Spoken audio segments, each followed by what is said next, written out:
This is Game Chat 1, episode 139. We're a little late. Welcome to the show. Today is May 28, 2023. This is Game Chat 1, episode 139. I think it's 139. I had to actually go back and look at my archives and say, what number did I leave off on? Because it's been that long. Yeah, we're bringing it back. Game Chat with Bwana. We got some stories to talk about, and we got a rant. We got a rant coming up. So we're going to be talking about three different things. Everything from the Lord of the Rings Gollum game all the way over to Nintendo. And then WarThunder. And finally, this is the last one. I gotta try to keep it short. That's why I only picked three stories, because this last story is about Overwatch 2. And it's gonna be a doozy. I'm gonna try to restrain myself, talk about Overwatch 2, but let's get into it. We're gonna first talk about Gollum. Now, those of you who don't know, Gollum is a game that was released, Lord of the Rings Gollum, and it recently released, and it's following a very disturbing trend in 2023 of video games coming out in a very poor state. We've seen memes all over Twitter and all over the place about devs posting apology letters. And it's kind of a bigger issue that, I don't want to talk too much about because it can turn into a soapbox as well. But let's just say Gollum came out in a very poor state. And GameSpot, the site which I'm referencing to here, they gave it a 2 out of 10. And at first, I thought it was because of the art, because I saw the Gollum trailer, and it's a very different looking Gollum than the movies. And we got to be careful because the Lord of the Rings movies, they had a pretty good Gollum, all things considered. I grew up watching, the Hobbit movie, the Hobbit cartoon, really, really old. I think it was Rankin and Bass cartoon. And that Gollum looked like a lizard, like an actual lizard with big eyes. And the Gollum that's in Lord of the Rings, the recent movies that just came out, not recent, but the movies, is pretty well made. Now this Gollum looks kind of bad compared to that, but it actually looks better than the one I was used to growing up. So at first I thought it was the how the Gollum looked, and just the effects on the Gollum, because he looks kind of weird compared to the movie version. But apparently that's not the case. The game kind of resonates on all fronts in terms of like what went wrong. Number one, stability. When we talk about PC ports and we talk about stuff like that, the stability of the game is terrible. In this article, they say they crashed 120 times. That is grossly unacceptable. Our reviewer noted that the game crashed 120 times. Crashed. I think I was watching the playthrough of a Moist Critical, and he crashed he was just sitting there at the intro menu, and he just crashed. I'm like, oh boy. So that's a really bad start. But then they get into the gameplay and the glitches and the performance issues, and the game is shallow. It's a $50 game that's shallow, has performance issues, crashes a lot, and is surrounding a beloved sci-fi fantasy series called Lord of the Rings that people go crazy over. Just look at Rings of Power on Amazon and see how people go crazy over Lord of the Rings stuff when things don't go right. This went really wrong. I don't have too much of a problem with Rings of Power because I'm not a lore buff, so I don't really care if they had artistic freedom with some things because I don't know it. So I'm kind of ignorant with Rings of Power. But with this, I know a little bit about Gollum. And the fact that the game doesn't work, that is a poor gameplay experience. There's nothing really to do in terms of like innovative mechanics and stuff like that. It makes for a very poor outing for Gollum. And the fact that they came out with an apology, saying they apologize for the disappointment. I always come back to this. Somebody there had to know. When a game is this bad and this unstable, somebody there had to know. Coming from a former QA background, somebody there had to know. Even if they didn't test it, somebody had to know that it was this bad. And it's hard for me to feel bad for them. It's hard for me to say, oh, poor devs. They should have gave them more time. No, I think in this case, if you would have gave them infinite amount of time, it still would have came out like this. That's just my gut feeling on this. I don't have any proof, but I just feel like there was no real. I have no remorse for this kind of stuff anymore, and namely because these are companies, and I look at as a gamer, I look at these guys as companies. I don't look at them as individual developers or project managers. I look at them as an entity, like somebody's selling me a product. The product is bad. I'm going to blame the company. I don't care if they're working late hours. That's their fault. I don't care if their deadlines were unreasonable. That's their fault. It's not my fault. I don't put this back on the gamer. This is their fault. End of the day, they messed up. They apologize, and they keep doing it. You know why they keep doing it? Because people buy their games anyway, even though they're broken. And I think the devs, a lot of devs and a lot of companies, they kind of ride this sympathy wagon to say, oh, we're having crunch time. We're doing this. We're trying our best. But, oh, those mean people in suits said we had to have it done by this date. Well, yeah, that's how you run a business. You have to have a game ready by a date, especially if you pre-announce it or if you have a budget. Hello?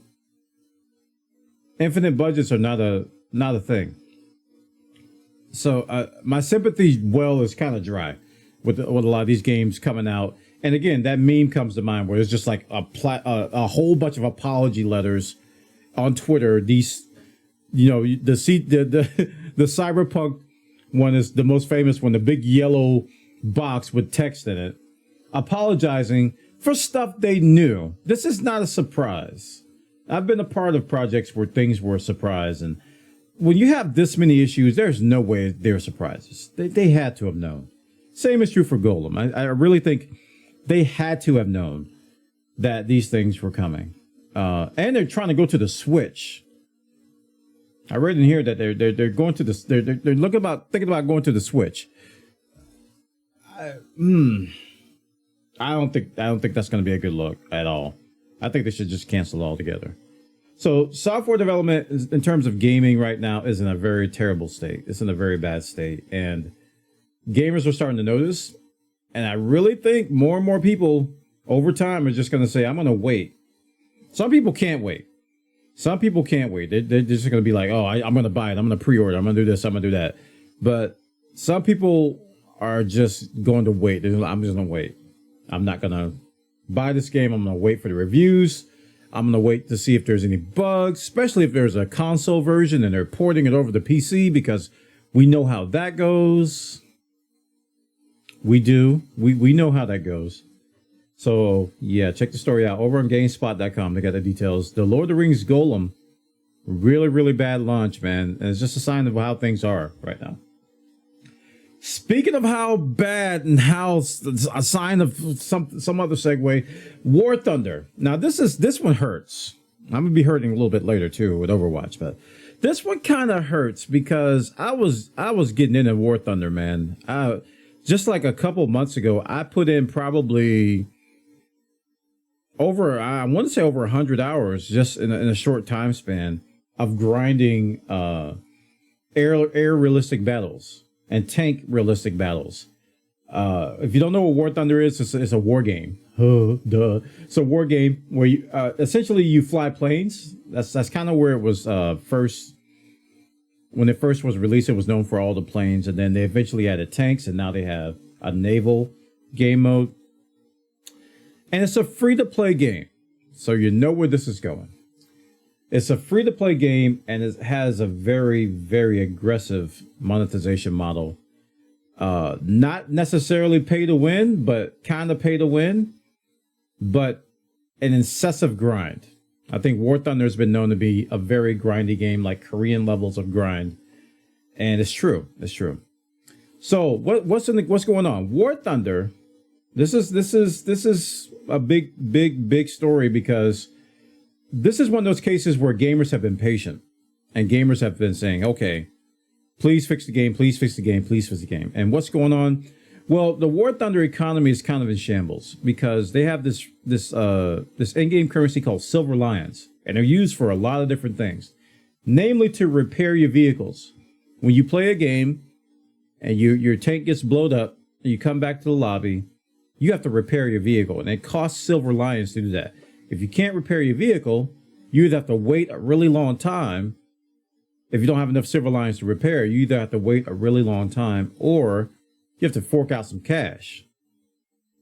And the way people are getting around this is that they have premium, which is the paid premium service, which gives you bonus silver lions. So you can see where this is going, right? So it's kind of been one of those cases where the game started out okay with WarThunder, and it slowly progressed into one of these situations where you had to have premium in order to grind and progress. Otherwise, you couldn't keep up with the repair costs. The repair costs would outweigh your silver lion gain. And I saw this in just my week or two. I think I played a month. My month of playing, I saw this in just that short amount of time. I went in, I quickly ran out of silver lions, and I was like, oh my goodness, I'm not getting any more silver lions. I can't repair. And then I'd go to another game mode and everything's broken there. I can't repair. And I was like, I have to get premium. So I bought premium for, I think, a week. And then I was able to get a little bit more silver lions, and I was able to repair and da-da-da-da-da. So it wasn't until I broke out my wallet that I was able to actually enjoy the game. So WarThunder was supposed to fix all that. They were supposed to fix all that. They were supposed to say in this latest update called the economy update that they were going to address this issue.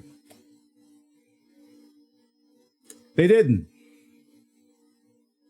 They didn't do it. This is not something that's been going on for just a year. This has been going on for a long, long time. Really long time. And the players have had it. They have actually had it. I think the quote here is that this was the straw that broke the camel's back.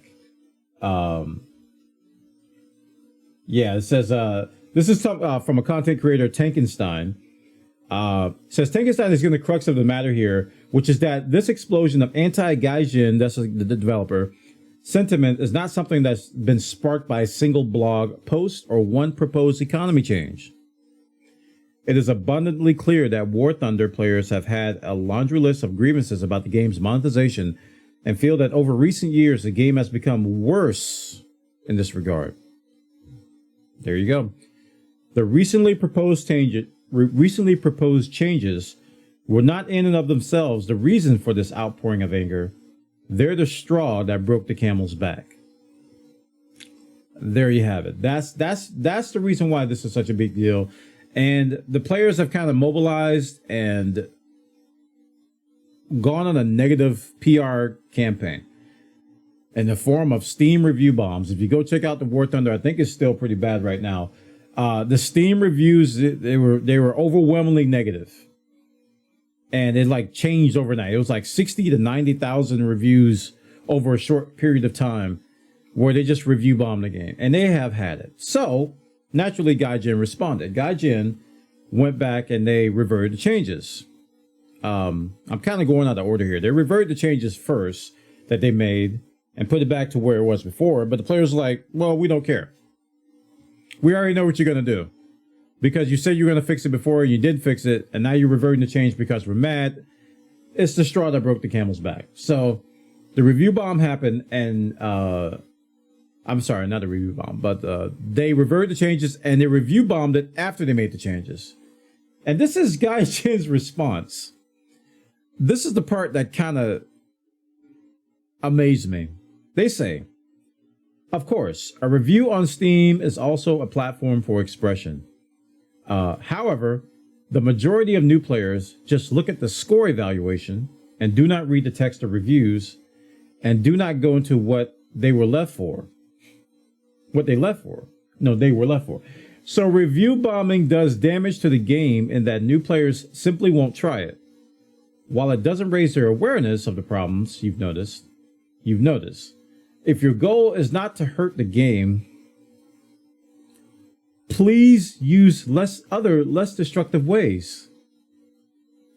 For example, leave feedback on our forum and suggestions specifically about the economy we are inviting in the feedback forum. Also, review bombing will not cause modifying or nullifying in-game prices. If the game is shut down, nobody wins.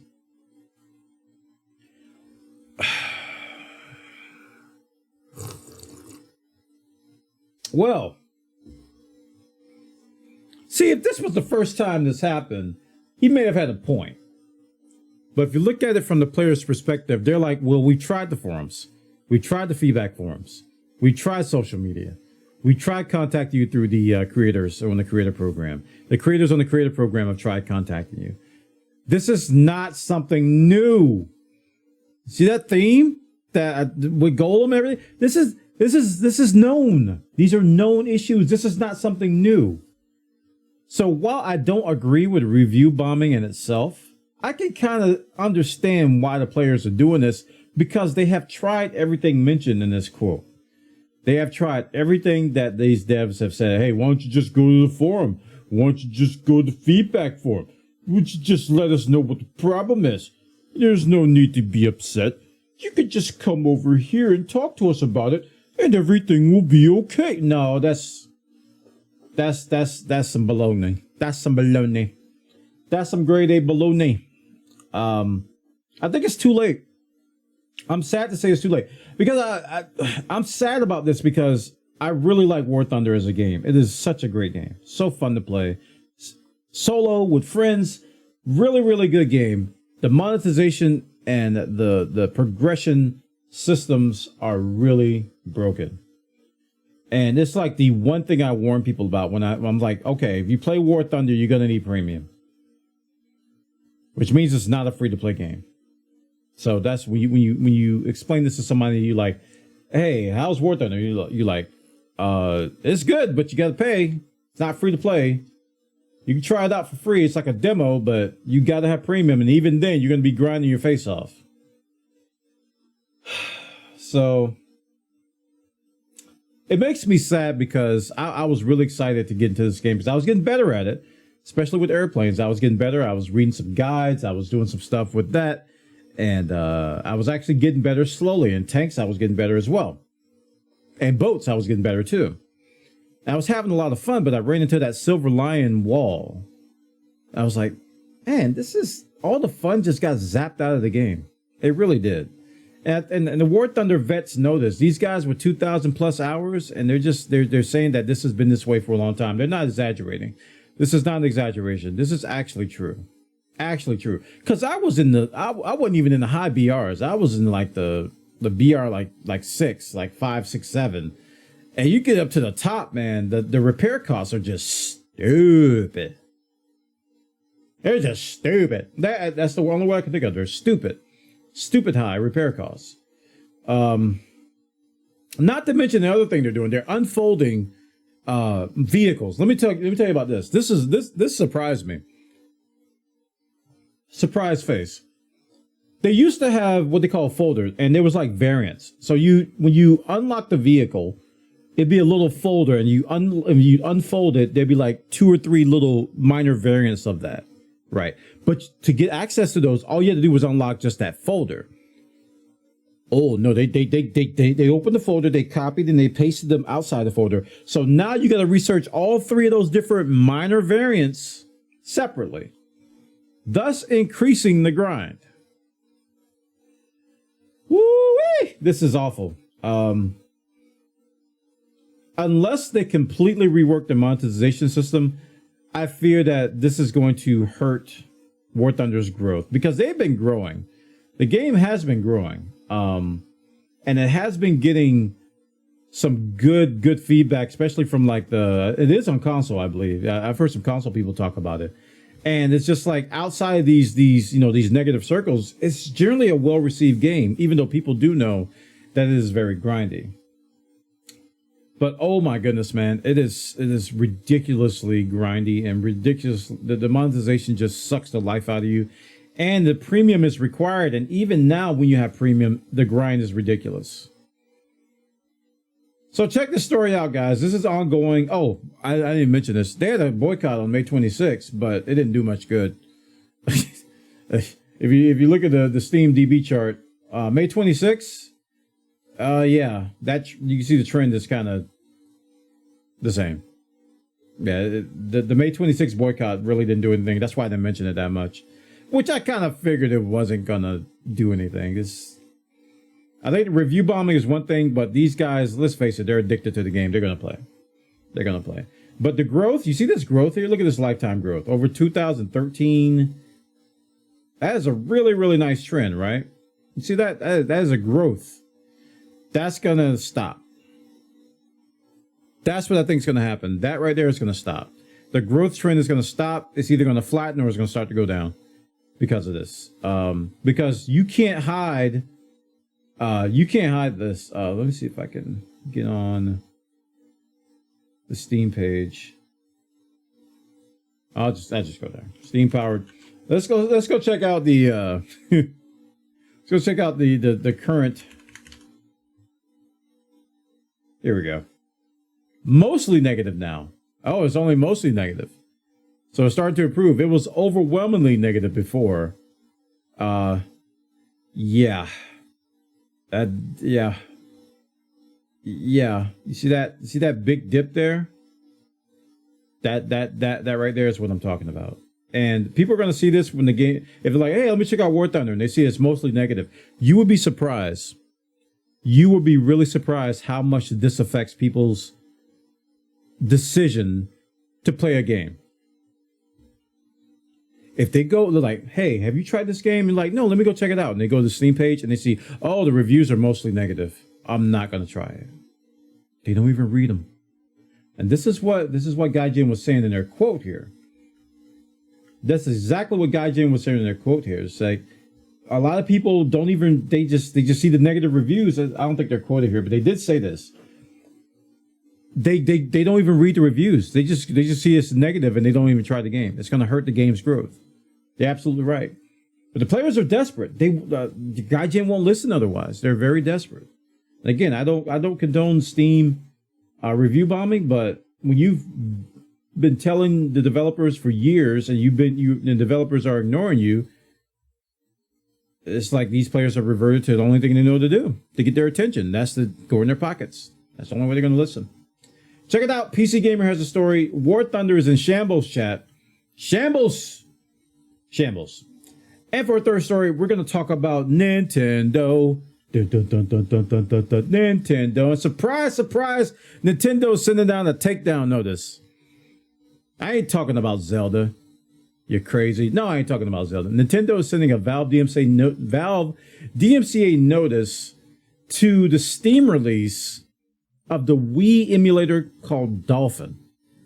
And I saw this story and I thought it was satire. I was like, wait a minute. They're releasing Dolphin on Steam? This is one of those cases where like, oh, you just knew that. They knew this was going to happen. The Dolphin emulator, if you don't know what a Wii emulator is that it is a program you can run on your PC or even some devices out there where you can emulate the Nintendo Wii console and you can play Nintendo Wii console games essentially on your PC with a lot of benefits such as scaled up graphics, different control schemes, even like some other enhancements, right? 4K graphics and whatnot.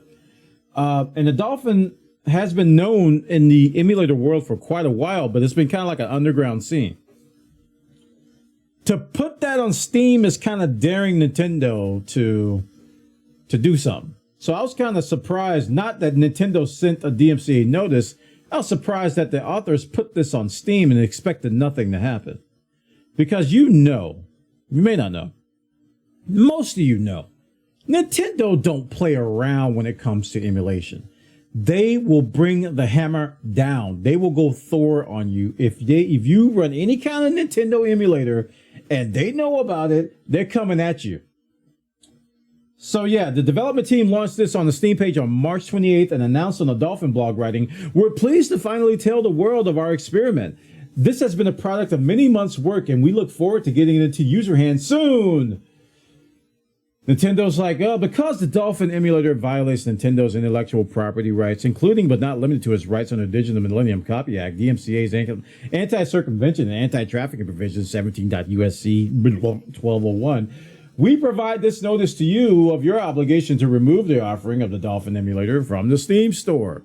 That's your standard boilerplate DMCA takedown, my good lads. So, yeah, Nintendo has about 2 weeks to decide whether it's going to sue. If it doesn't sue, Dolphin could then be potentially re-added to Steam. But I think the Dolphin guys are smart. I hope they're smart. I don't know if this was a a strategic poke at the bear for some other alternative purpose, but I think everybody knows that this is probably a bad idea to try to do this. So check this story out, guys. Over on PCGamer.com, they got the details. Nintendo sends Valve a DMCA notice, but you're going to release the Dolphin on Steam? What's wrong with you? It's crazy. And for our final story, we're going to talk about The Thing. I gotta drink a water for this one. We're going to talk about The Thing. And several people in my community have asked me, what do I think? Have I heard about this? You read about this? Because I love Overwatch. That's why this one hurts. I played Overwatch for many years. I was in the beta. I defended Overwatch 2 to a certain degree. If you don't know the history, Overwatch 2 came out and it promised that it was going to bring a enhanced PvP with 5v5 and new maps and new modes, enhanced engine, enhanced graphics. And also it was going to bring a very robust, repeatable hero mode, or a PVE mode, player versus environment mode. Hence the name Overwatch 2. Now people laughed and it's like, oh, it's just the same game reskin. How can you call it Overwatch 2? Daddy Jeff was like, the announcement, he was like, we're going to redefine the sequel. So the reason, and the big giant reason for Overwatch 2 getting a 2 is because of the PvE. Now, over the years, the time has passed. Overwatch 2 came out last year, and it was like, oh, Overwatch 2, PvP, we're going to do this, we're going to do that. Oh, the Battle Pass. Look at all these cool things. Oh, here's Kiriko. Here's all these characters. Hey, Jungle Queen. Hey, look at all, hey, new characters. Hey, look at all these flashing lights. Not a single mention about PvE over an entire year, even during to the lead up of Overwatch 2. It was just like, oh, PvE's coming later. Yeah. It was in the marketing material. It was that PvE was going to be a part of Overwatch 2, but it was coming later. This was like an early access period where we're just going to do PvP now. Yeah. So there wasn't a peep about it. There wasn't any kind of indication of any progress, any updated game modes, any updated charts. Because let me tell you something. Before, when Jeff was there, right, they had people flown out and actually played it. And they actually had footage. There's footage on YouTube now. You can go check out the PvE mode. And it looked incredible. It looked absolutely incredible. And it looked fairly polished and done for what was there. There were some bugs, there were some things missing, but it was fairly polished and it was well along. So a lot of us had the expectation that it was going to be coming out soon, right? Because if you looked at the skill trees, they weren't that major variations of the abilities. It was just little tweaks and tunes, and AOE circles, and this has this like almost like a passive effect. So it wasn't a major overhaul for a lot of these heroes. From my perspective, I thought it was going to be coming out. But then as time went on, I got more worried. I got more worried. I was like, wait a minute. They're not talking about PvE at all.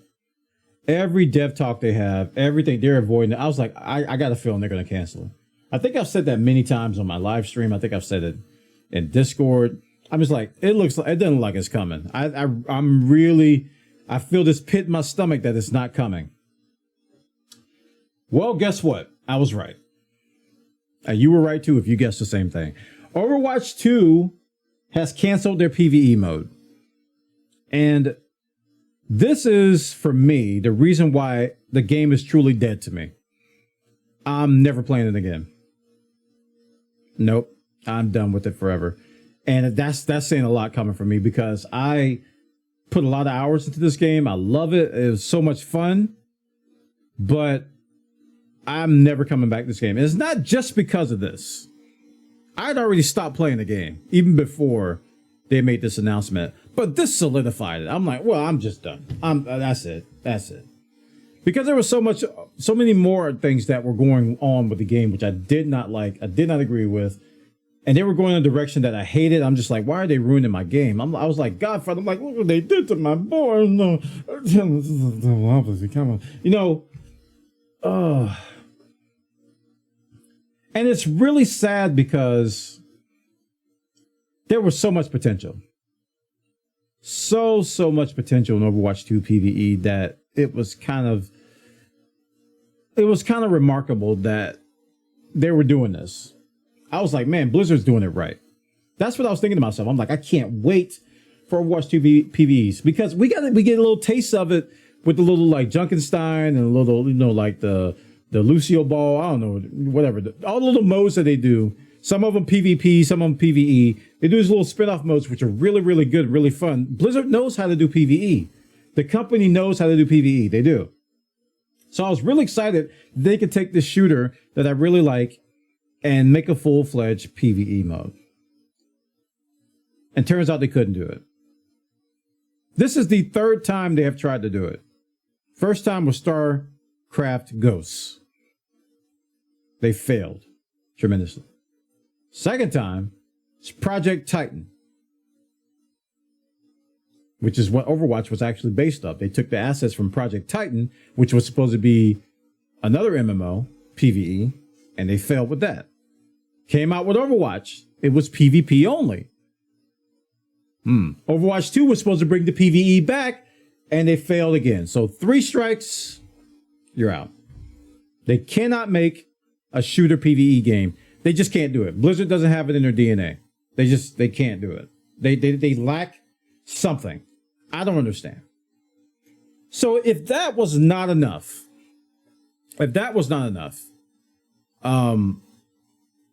that's enough to just be done with the game and just be, you know, okay, I'm not playing the game anymore.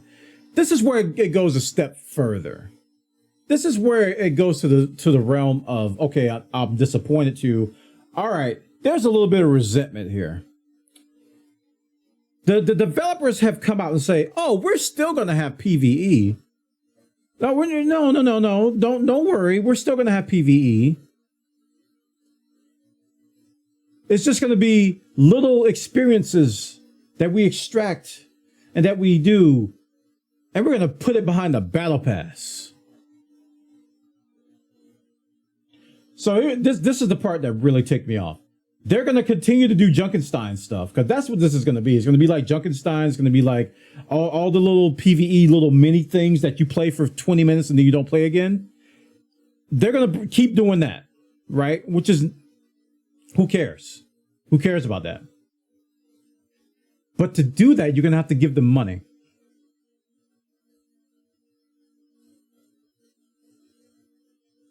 I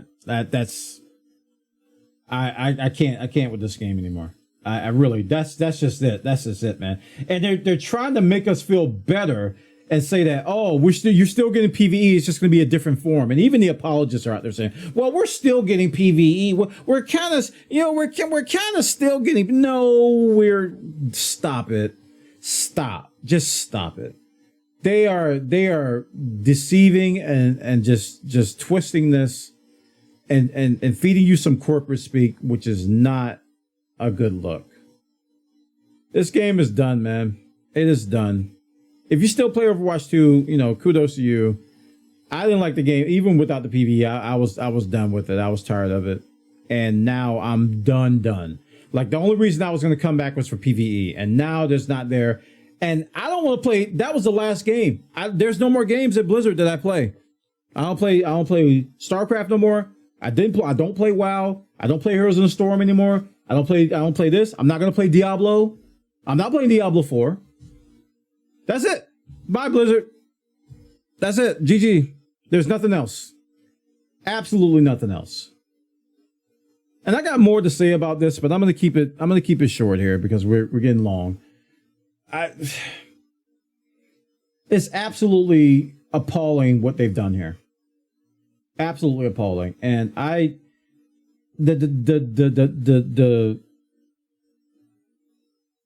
the posture that they're taking after the announcement is what's bothering me the most. It's a classic bait and switch, and they're trying to frame it as, well, you're still getting this, And I'm not even trying to listen to the excuses why they can't do it, because I don't believe them. I don't believe none of it. I don't believe any of it. So The Verge has the article. There's videos all over YouTube. You probably have heard them already. And there's stories all over the web about how Overwatch 2 is canceling its PVE. Check it out. I'm very, very disappointed. And that concludes this episode 139 of Game Chat with Bwana. We got through it. I didn't go an hour. That was my goal. Check it out, man. Check it out. Check it out. We're going to be doing this. We're going to be putting this on our Spotify. We're going to be putting this on the YouTube. And yeah, we're going to have some fun with Game Chat with Bwana. We're going to do these weekly. I haven't decided on a day yet. I'm recording on a Sunday now. I might stick with Sunday. I might go to Wednesday. So that means like a Monday or Tuesday release to give me time to edit the video and stuff. So yeah. You guys take care of yourselves. Have a good one. I'll see you on the next one. This is Game Chat 1, episode 139. We don't have any sound effects or anything yet. We'll bring them back. I'll see you in the next one. I'll see you in the next